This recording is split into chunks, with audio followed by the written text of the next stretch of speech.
So, welcome back to Third Age Reforged and to another preview battle for the next patch. And I did notice that some people wanted to be shown some of the factions that haven't been given so much limelight thus far.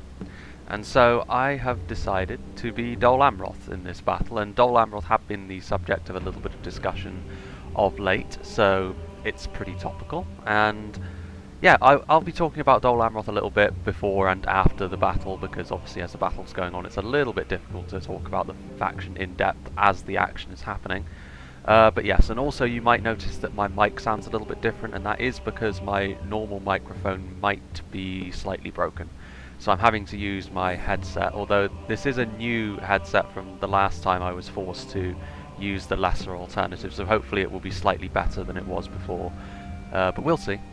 But now we'll go through my army composition, and as Dol Amroth, I have to be honest, I was actually intending this army composition to be a little bit more geared towards facing humans, and I'm actually facing Isengard, so there is a little bit of risk involved with this build, but it should still work, I'm hoping. So at the front here I've got 3 units of the Tarnostian Guard, and obviously Dol Amroth and Gondor do have quite a lot of similarities in how they're built up, naturally, but certainly Dol Amroth don't have the stronger polearms of the two.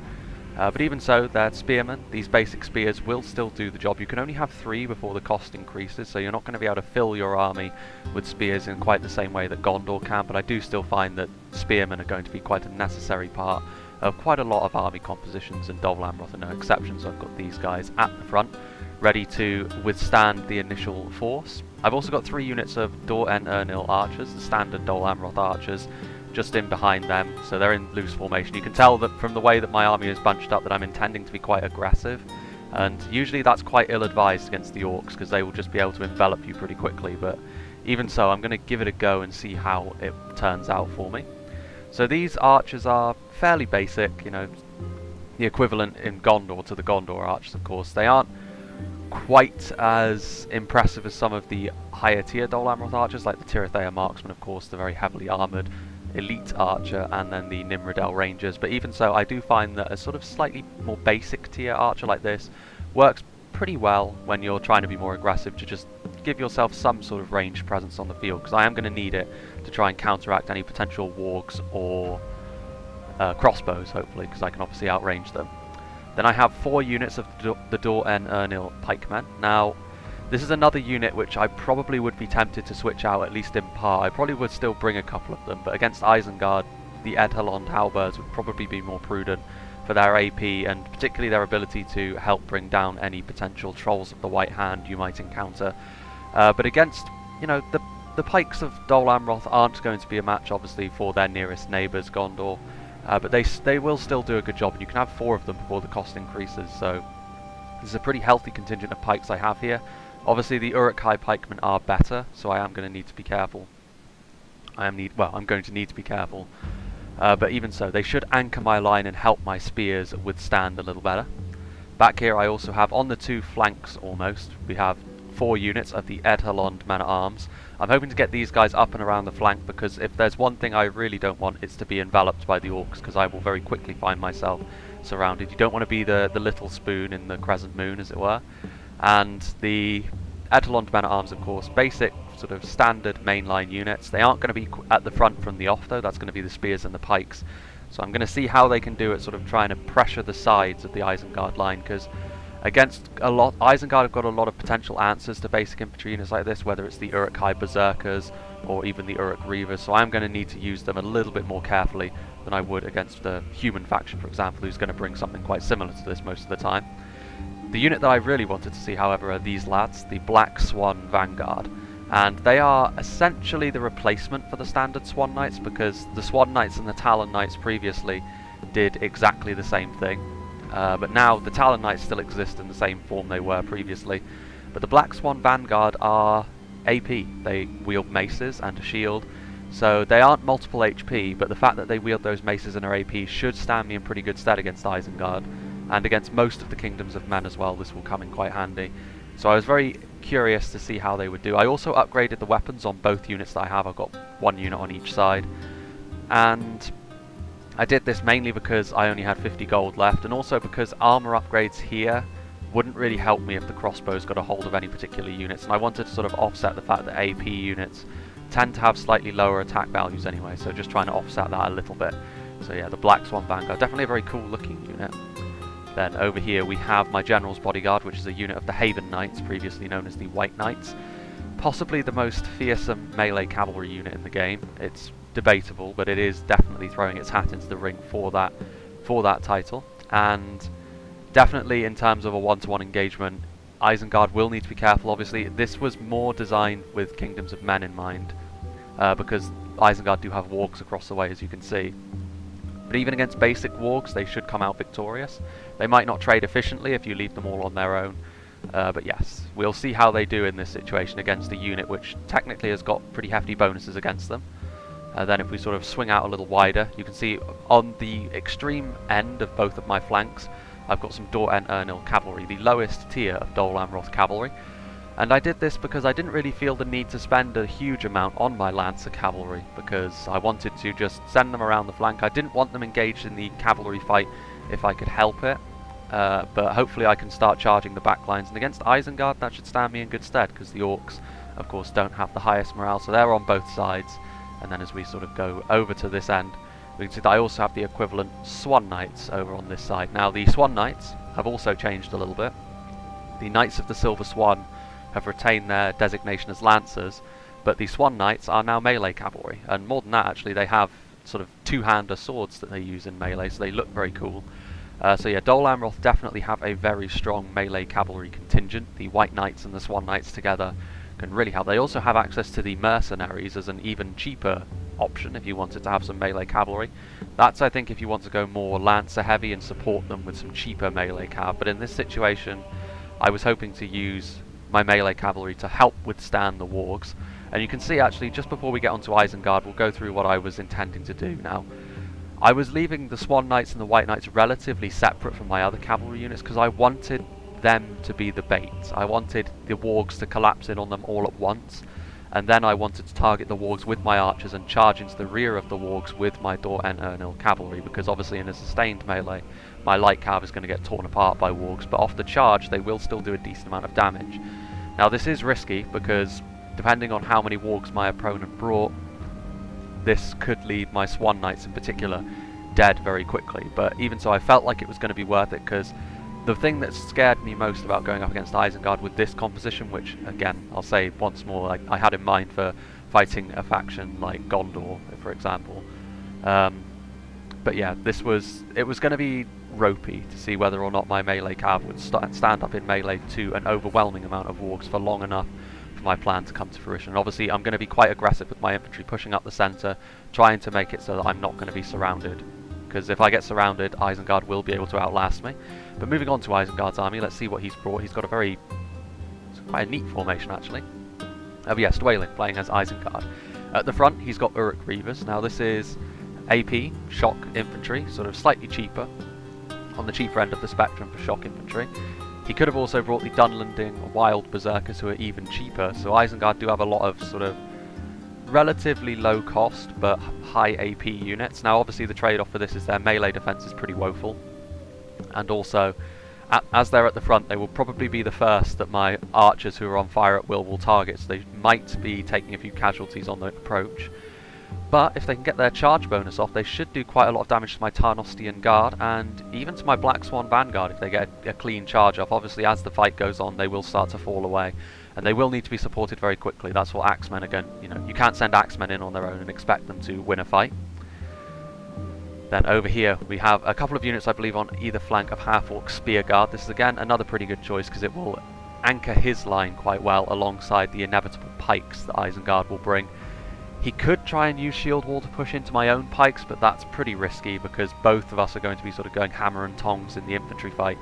And yeah, the Half-Orc Spear Guard will do a good job at least of shoring up the Uruk Reavers after their initial charge, but other than that we'll see how they do in a prolonged fight with the Dol Amroth infantry.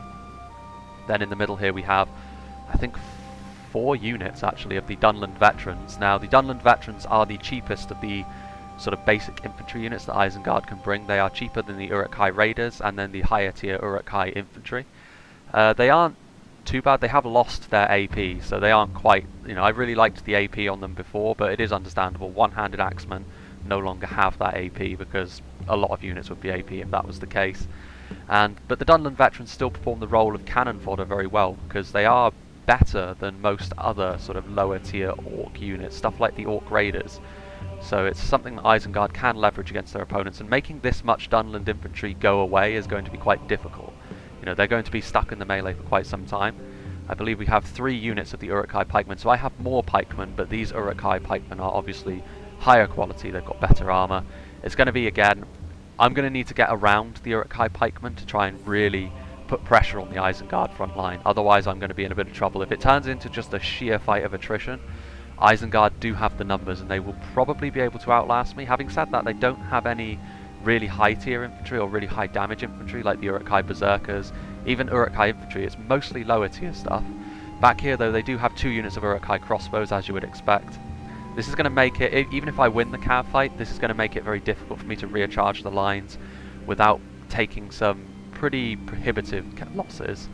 But yeah, I mean, the Uruk-hai crossbows are have always been a relatively, well, a very solid pick. We're going to see, there are only 2 of them though, and they don't have as much ammo as they once did, so it will be interesting to see whether the high burst damage of the crossbows or the drawn out damage of the lower tier Doran Ernil archers will pay dividends. A couple of units back here of the Dunland clansmen, they are very cheap indeed.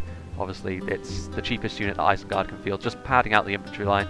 Defending the crossbows as well, so it'll be interesting to see if my cavalry can sort of get through the crossbows and the Dunland clansmen, if I can manage to get charges off. But if not, he can always commit them to melee and really try and overload the front line.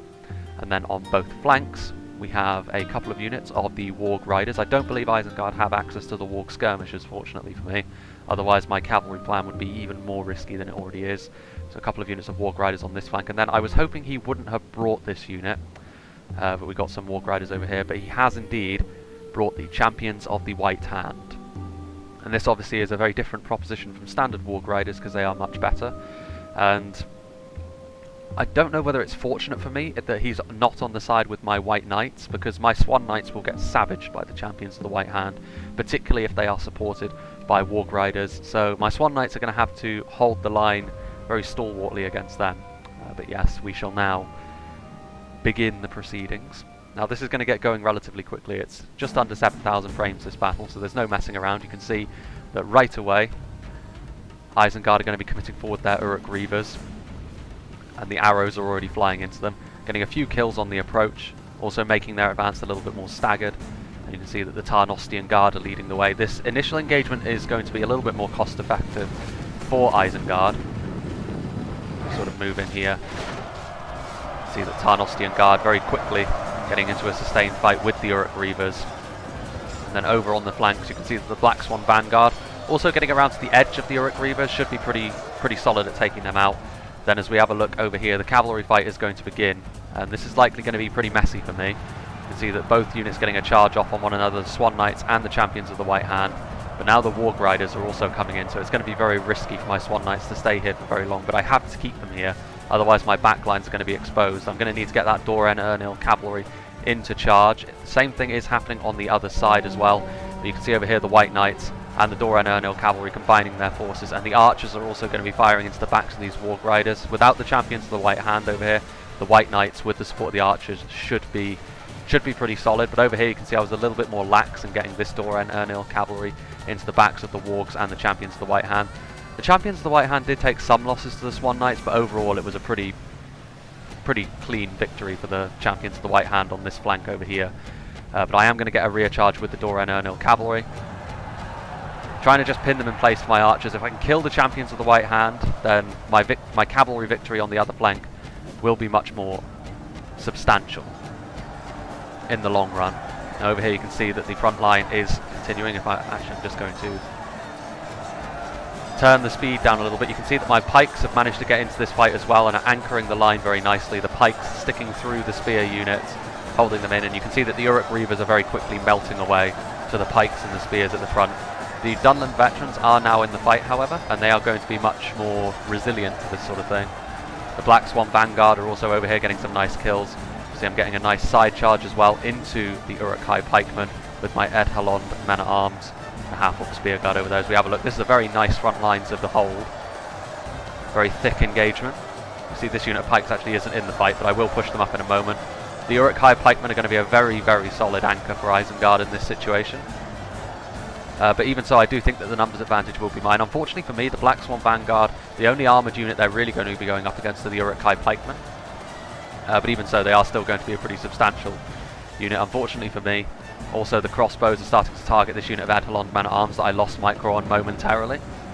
Everything happened very quickly in this fight. You can see actually that my Haven Knights and my Doran Ernil cavalry on this flank were victorious against the standard Warg Riders, with the support of my archers, it must be said. But also, if you have a look back here, you can see that the victorious champions of the White Hand charging headlong into the archers, but now all 3 units are going to be firing at them. The champions of the White Hand are very well armoured, but they do not have shields, so it is pretty dicey for them to be here. And honestly, as long as they're attacking my archers and not recharging my lines, I was happy with that, because the number of infantry that Isengard have is going to make it very difficult for me if I start to take really prohibitive losses on my infantry, like for example all of these Edelon Man-at-Arms over here. If I was to lose a big chunk of them very quickly, my flanks would start to fall apart. But actually over here, because his champions of the White Hand left to go after my archers, my Doran Ernil cavalry on this flank actually survived. So I do actually have both my units of light lancers, which I can start to use to hopefully pressure the Isengard backlines, because if I can start to lessen the amount of infantry he has, things should start to go pretty smoothly for me on the front. Because if I can start to get rid of some of these Dunland veterans in particular, that will isolate his pikemen. I do need to be careful obviously not to charge into the pikemen too much, because the light cavalry will melt before them.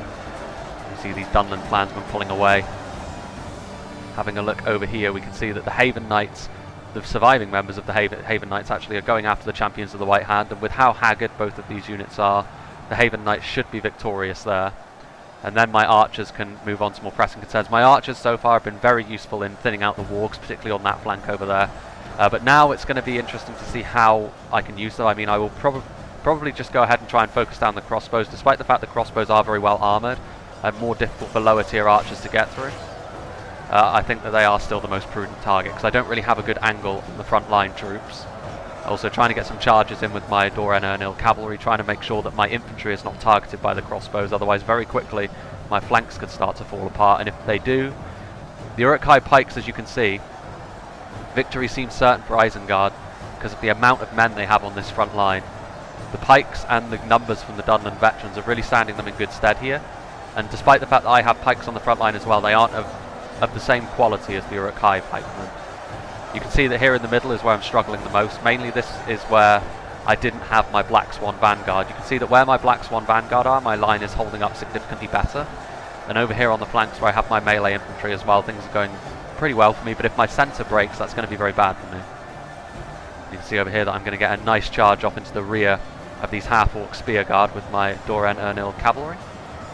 This unit of Edelon Man-at-Arms is actually struggling against the spear guard because of the numbers, so hopefully this will equalise that fight just a little bit more. You can see the sort of Norman teardrop shields that the Doran Ernil cav have. And you can see that even with a charge like that, even on lower tier cavalry, they can do a lot of damage and they can send units wavering. And you can see, I think I will actually keep it on sort of lower speed for the time being while everything's going on. You can see I did actually try and change my target to these the Dunland veterans here at the front, but I was getting too much friendly fire for it to be worth it. So I did decide to just try and take out the Uruk-hai crossbows instead, despite their armour values. There's nothing really else my archers could do. I could have sent them around the flank.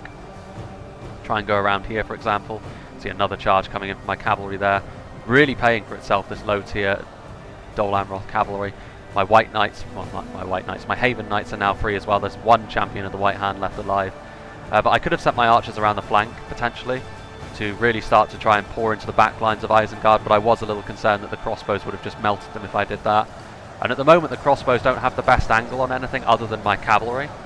You can see here that I'm going for a central charge. I could see my centre was starting to struggle against the weight of numbers that Isengard were bringing, and a nice rear charge. But you can see that the crossbow bolts flying into the backs of these lightly armoured cavalrymen, a lot of them going down in that single volley, but I did manage to get a nice charge onto the back of these veterans, and that will hopefully lead to my centre surviving a little bit longer under this extreme scrutiny that Isengard are putting them under. There's still actually some Uruk Reavers in the front line, so they've managed to last into the late game. So you can see that when they're supported, two-handed axemen can live for longer than you would expect. These Haven Knights are going to get out of that combat. This Doran Ernil cavalry routed. I think they took a close range crossbow volley. which is bad for them. But again, another rear charge coming in from the Dora and Ernil Lancers into the backs of the Dunland Clansmen. Again, trying to thin out the numbers of Isengard is really the key here, because I had significantly less infantry than they did in terms of numbers. You can see over here that it's unfortunate that my Black Swan Vanguard were engaged by the pikemen, because it means they're not going to be able to get the full extent of their damage done. So obviously the pikes are able to keep infantry at arm's length much better than you would expect. You can see the crossbows still firing in. I think actually my Dora and Ernil cavalry routes pretty soon. I think the crossbows hammer them in the back, and that means that my cavalry is basically only my Haven Knights, and that's it. But having said that, there are only 8 of them, but the champions of the White Hand have only got 1 left as well. So let's see the last stand. Is that the enemy general? I think it is. And there he goes. Cut down by the Knights in Shining Armour. But immediately the crossbows are going to start to target them, so I need to get them moving quickly and away from the spears if I can help it. You can see over here though that the spears pulled away from the men-at-arms, and the men-at-arms are now free to try and move forward. They will be blocked by the Dunland Clansmen, however, so a good use of reserves here from my opponent, managing to prevent me from getting into his crossbows in melee. And you can actually see that that's where my Dora and Ernil cavalry starts to be shaken. I am trying to thin out the crossbows a little bit with my archer fire, because it's again one of the only things I can do. It also does lessen the blows that they can deliver in a short amount of time. Their burst damage goes down a little bit, but even so, my archers are starting to run a little bit low on ammunition here. But you can see that in the middle here, things are starting to go pretty poorly for me as we go back up to full speed. It's only a very thin, the thin ranks of my pikemen are all that remain, so my Tarnostian guard in the middle here have been largely dealt with by the Uruk-hai pikemen. It says defeat is a distinct possibility. I think that's because actually I don't know why that is. I think that might be the holdover from the cavalry charges I inflicted on them.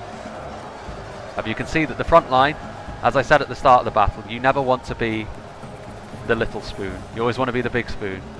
Otherwise this sort of crescent moon effect is going to hurt you, and particularly on this flank where his Dunland veterans started to fall apart more quickly. Now his pikes are being collapsed in on by my Edhelon men-at-arms. And this is going to be real bad for him. He's going to try and rear charge with his half-orc spear guard, but they are already shaken.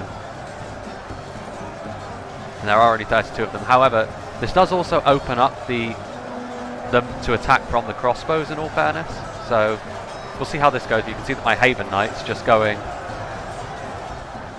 deep here, charging into the back of these Dunland veterans, and that is enough to send them routing. So the Haven Knights are definitely a very fearsome sight, but that did cost them pretty dearly. Imrahil and his 2 mates are the only ones left. So they're going to charge into the Uruk-hai crossbows and just try and keep them occupied, because with that break, my centre is now pretty secure.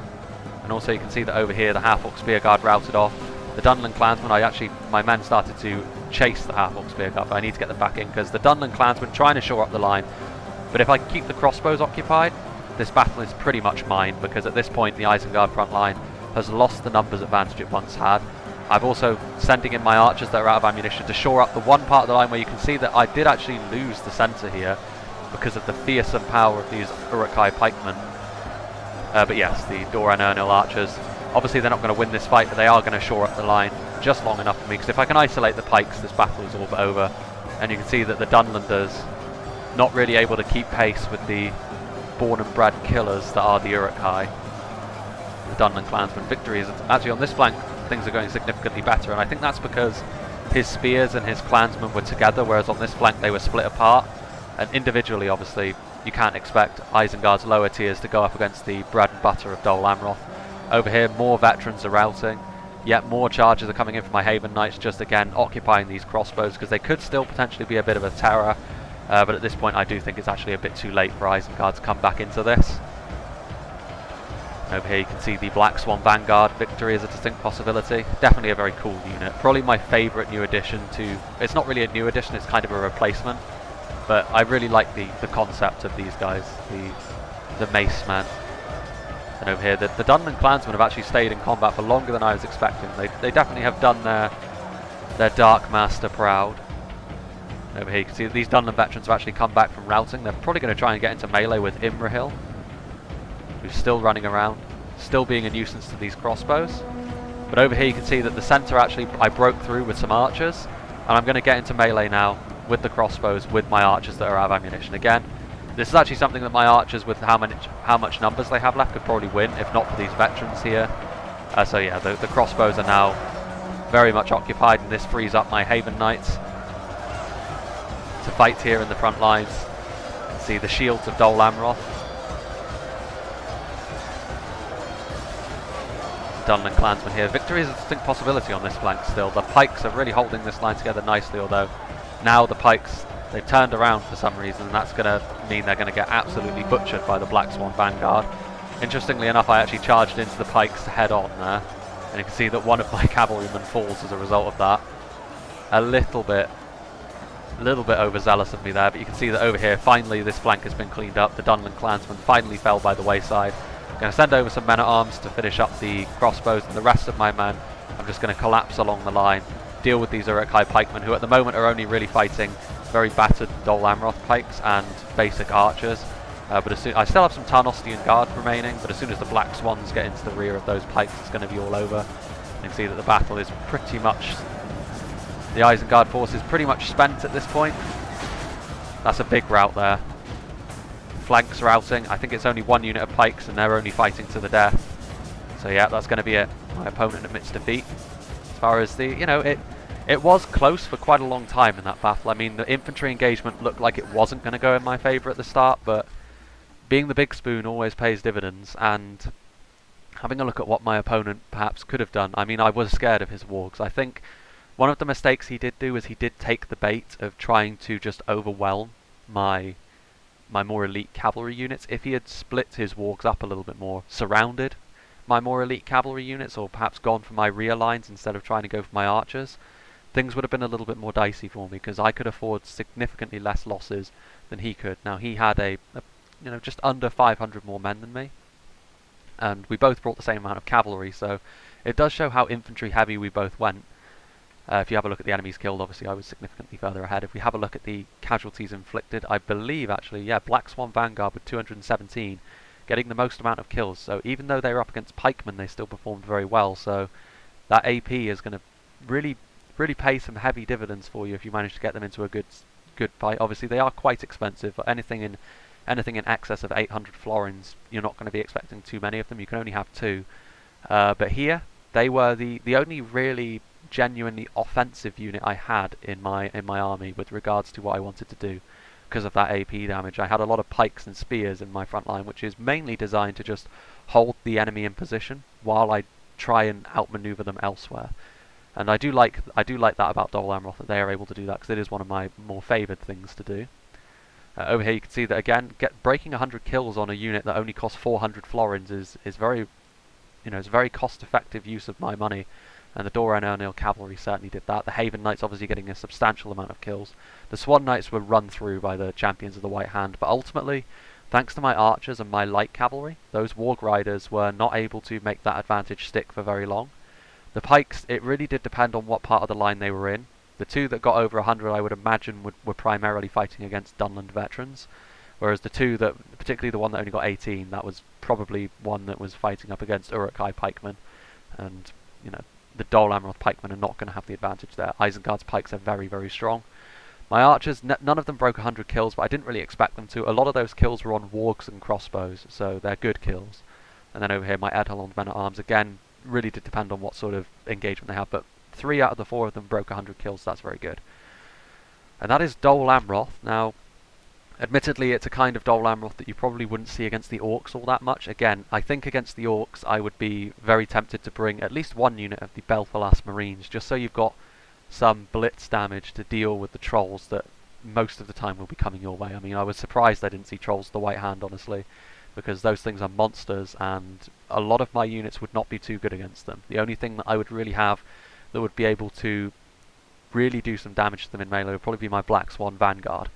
And yeah, that would have been dicey for me to deal with, and I was pretty worried because I did build this army with the expectation that he was going for humans, and when he changed to Isengard, I didn't really feel like changing my army. I felt like I could still make it work, and it did work. But yeah, another thing that potentially I would have been more tempted to bring would be the Edelond Halberdiers for that more AP damage, because Isengard can bring even more armor than they showed here. That is risky, obviously, because you can be outranged by the Uruk-hai pikemen, but it doesn't really matter too much because my pikemen performed well, but they were still outclassed by the Uruk-hai pikemen on the front line. So it's what you want to go for. The halberdiers are a little bit of a risk, but obviously they can also be used to help bring those trolls down, which can be a real boon. But yeah, I mean, one thing that I will say is, in one of my previous videos, I mentioned that I wasn't that enamored with Gondor. But I will say that that was before they got given the ability to bring 2 Fountain Guard to a battle, which I think really helps them. You know, having 2 AP spears / halberds is really going to help them deal with cavalry. I will still say that Gondor's playstyle, my problem with Gondor is now entirely subjective, I would think. It's the case of Gondor being really a very defensive-minded faction. In a 1v1 field battle like this, for me, they're a little bit too... You have to rely on the enemy to come to you. I mean, the Gondor cavalry is really bad in sustained melee with other cavalry. They are definitely more Lancer-focused, and it can be to their advantage in the late game if you can make them live that long. But Gondor are definitely a faction that likes to turtle a little bit more. Again, it's a similar thing with Khazad-dûm. You know, there's nothing wrong with them, per se. It's just not my sort of thing. I like the ability to be a little bit more aggressive, and fortunately, Dol Amroth, with their very substantial amount of melee cavalry, gives you the license to be more aggressive, because you're able to much more easily protect your back lines with melee cavalry from enemy like lancers. And also you have your own lancers to punish the enemy for any mistakes they may make, and even, as you saw in this battle, with the lower tier Dor en Ernil cavalry, you can still do a lot of damage there. And their infantry is strong enough to withstand superior numbers from a faction like Isengard. So yeah, Dol Amroth I do like Dol Amroth. I think that they are one of my more highly thought of factions that I've played as, simply because they have all of the things that I quite like. And yeah, I mean, Isengard, I think, again, if they had brought trolls, I probably would have been in a little bit more trouble. They are expensive, but even so, I mean, you would have had to sort of sacrifice some of his other units. I think maybe the Half-Orc Spear Guard didn't really perform as they should have, and again, that was mainly because he engaged them with melee infantry, which they were never going to trade too efficiently with. So maybe cutting the Half-Orc Spear Guard, getting yourself some trolls would have been a little bit more prudent. Also, I do think that the initial engagement, I was able to kill off quite a lot of his Uruk Reavers quite quickly, because the support to them was a little bit slow on arriving. If perhaps he had supported them a little bit more quickly, a few more of them might have remained, and the AP damage might have carried over a little bit longer into the battle. And obviously AP damage is going to be pretty key against Dol Amroth, because a lot of their units are quite heavily armoured. So yeah, that was Dol Amroth against Isengard. I hope you enjoyed seeing Dol Amroth in action. I hope the mic quality isn't too bad. Hopefully, if it is, then I want to get my mic fixed as soon as possible. But yeah, I hope you enjoyed this, and I hope you will join me for whatever is next.